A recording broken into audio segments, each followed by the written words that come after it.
ODI विश्व cup 2019 Bharat और New Zealand दोनों ही टीमें इस विश्व कप में कमाल का प्रदर्शन करते हुए सेमीफाइनल तक पहुंच चुकी थी। टूर्नामेंट में न्यूजीलैंड के धमाकेदार प्रदर्शन के बावजूद कुछ लोगों का ही मानना था कि भारत इस मुकाबले को गंवा भी सकती है। पूरे भारत के अलावे पूरी दुनिया भी भारत के जीत की संभावना जता रही थी। यूं कहें तो पूरी दुनिया एक तरफ थी और दूसरी तरफ न्यूजीलैंड के सिर्फ 11 खिलाड़ी। ये वो 11 खिलाड़ी थे जिनके अलावे कोई भी मानने को तैयार नहीं था कि भारत इस मैच में हार भी सकती है। न्यूजीलैंड ने भले ही टूर्नामेंट में बेहद ही कमाल का प्रदर्शन किया था, लेकिन इस बार सामने थी भारत की वो टीम जिसमें इस विश्व कप के सबसे सफल बल्लेबाज रोहित शर्मा मौजूद थे। तो अब तक उन्होंने 5 शतक जड़ दिए थे, जो कि किसी भी गेंदबाज के लिए एक बुरे सपने जैसा था। इस टीम में विराट कोहली जैसा खतरनाक बल्लेबाज और धोनी जैसा शातिर विकेटकीपर बैट्समैन भी मौजूद था।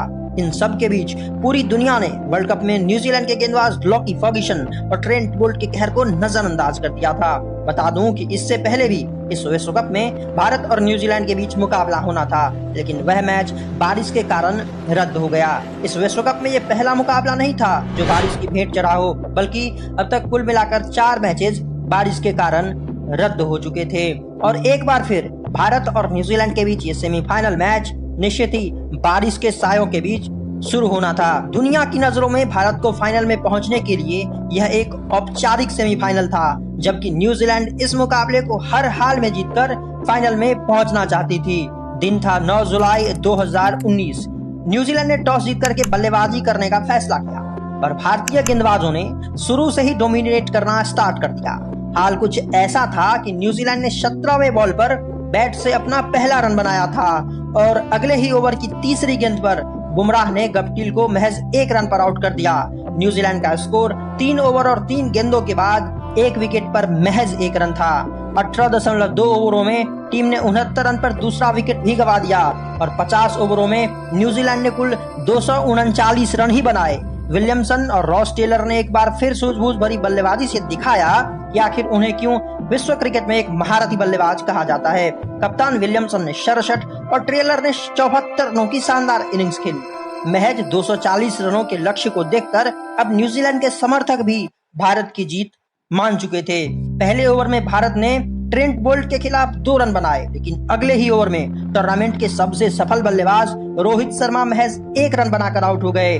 मैट हेनरी ने लाथम के हाथों उन्हें कैच आउट कराकर भारत को एक बहुत बड़ा झटका दे दिया था। इसके बाद जो कुछ भी हुआ उसने पूरी दुनिया को चौंका कर रख दिया।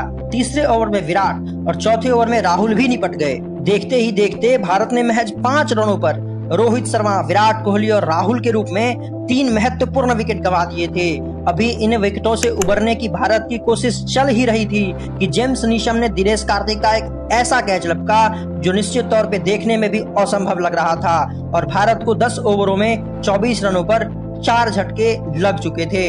2019 विश्व कप में पहली बार अब भारतीय मिडिल ऑर्डर बल्लेबाजों का टेस्ट होने जा रहा था। इस विश्व कप में पहली बार था जब भारतीय टीम के टॉप ऑर्डर बल्लेबाज इस तरह फ्लॉप हुए थे। इतने क्विक विकेट्स गिरने के बाद अब उम्मीदें हार्दिक पांड्या और ऋषभ पंत पर थी। इन दोनों ही बल्लेबाजों ने थोड़ी देर तक तो सूझबूझ भरी बल्लेबाजी जरूर की, लेकिन जब ऋषभ पंत 32 के स्कोर पे थे तो खराब स्थिति में उन्होंने लापरवाही भरा शॉट खेला और अपना विकेट गंवा दिया और भारत को 71 रनों पर यहाँ पे 5वां झटका लग चुका था। अब अगर इस मैच में भारत की वापसी होनी थी तो इसकी उम्मीद सिर्फ धोनी और हार्दिक पांड्या से की जा सकती थी। हार्दिक पांड्या ने 32 रनों पर अपना विकेट गंवाकर भारतीय प्रशंसकों को एक बार फिर से काफी निराश कर दिया। यहाँ से भारत की हार काफी नजदीक दिख रही थी, लेकिन जाडेजा और एमएसडी ने भारत की शानदार वापसी कराई और 116 रनों की शानदार पार्टनरशिप इन दोनों के बीच देखने को मिली। लेकिन भारत ने स्टार्टिंग में इतना कुछ खो दिया था कि यहाँ से एक गलती और होती और टीम की हार तय थी। जडेजा ने 77 रनों की पारी जरूर खेली, जिसमें उन्होंने 59 गेंदों में 4 चौके और 4 शानदार छक्के भी जड़े, लेकिन जडेजा जब 77 रनों पर आउट हुए तो वहां पे उम्मीदें भारतीय टीम की जो थी वो लगभग टूट चुकी थी। भारत को जीत के लिए अब 13 गेंदों में 31 रनों की दरकार थी। लक्ष्य कठिन जरूर था, लेकिन जब तक पिच पर माही थे न्यूजीलैंड के खिलाड़ियों में भी खौफ बराबर बना हुआ था। अगले ही ओवर में धोनी ने एक खूबसूरत अपरकट के साथ शानदार छक्का लगाया और अब भारत मुकाबले में फ्रंट फुट पर खेल रहा था। लेकिन इस ओवर की तीसरी गेंद पर भुवनेश्वर और धोनी के बीच रनिंग में एक बड़ी कंफ्यूजन देखने को मिली और भारत की सबसे बड़ी उम्मीद धोनी रन आउट हो गए। पूरी दुनिया सन्न रह गई। जैसे जैसे धोनी के कदम पवेलियन की तरफ लौट रहे थे, भारत की उम्मीदें खत्म हो रही थी।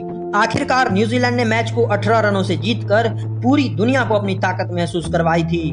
रोहित, कोहली और धोनी की हार के बाद वो नम आंखें आज भी सबको याद है। उस सेमीफाइनल में भारत हार जरूर गई, लेकिन रोहित शर्मा का पूरे टूर्नामेंट में जो खतरनाक बल्लेबाजी था उसने सबको हैरान करके रख दिया था। धोनी और जडेजा की पार्टनरशिप ने एक वक्त के लिए न्यूजीलैंड के गेंदबाजों को घुटने टेकने पर मजबूर कर दिया था।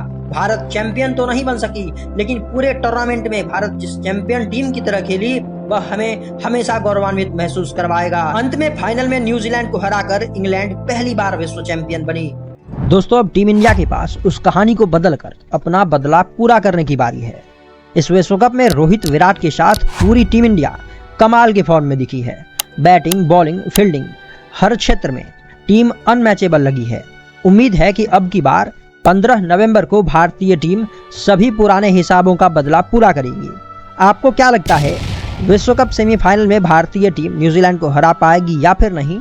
कमेंट करके जरूर बताइए। अगर वीडियो अच्छी लगी हो तो वीडियो को लाइक कर लें और ऐसे और भी वीडियोज के लिए हमारे चैनल को आप जरूर से सब्सक्राइब कर लीजिए।